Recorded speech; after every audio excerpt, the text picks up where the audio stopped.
केंद्रीय निवडणूक समितीची पुढील 2 दिवसांमध्ये दिल्लीत महत्त्वाची बैठक होणार आहे। रामटेक त्याचबरोबर गडचिरोलीच्या जागांवर या बैठकीमध्ये चर्चा होण्याची शक्यता आहे। रामटेकची जागा शिवसेनेकडे मात्र भाजपकडून या जागेवर दावा करण्यात आला आणि भाजपकडील गडचिरोली जागेची अजित पवार गटाकडून मागणी करण्यात आली आहे। दोन्ही जागांबाबत 2 दिवसांमध्ये अंतिम निर्णय होण्याची शक्यता आता व्यक्त केली जाते।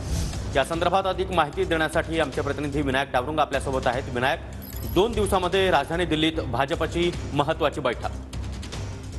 सागर बरोबर आहे। आपण जर पाहिलं तर निवडणुका ज्या आहेत ते कार्यक्रम निवडणुकीचा जाहीर झालेला आहे, परंतु महायुतीचा जागा वाटपाचा तिढा जो आहे तो अजून सुटलेला नाहीये। पहिल्या टप्प्यातल्या निवडणुका आपण जर पाहिलं तर रामटेक आणि गडचिरोलीच्या पहिल्या टप्प्यामध्ये निवडणुका आहेत, परंतु उमेदवार जो आहे तो महायुतीने अजूनही जाहीर केलेला नाहीये। उद्या किंवा परवा 2 दिवसात निवडणूक समितीची बैठक जी आहे ती पार पडेल आणि या 2 जागांचा तिढा जो आहे तो लवकरात लवकर सोडवला जाईल। त्यामधली गडचिरोलीची जागा जर आपण पाहिलं तर अजित पवार यांच्या राष्ट्रवादीची मागणी आहे आणि हा तिढा कायम असल्याचं आपल्याला पाहायला मिळतं। त्यामुळे या 2 जागांचा निर्णय लवकरात लवकर जो आहे तो आज उद्या केला जाईल। नक्कीच विनायक, धन्यवाद तुम्ही दिलेल्या या सविस्तर माहितीसाठी।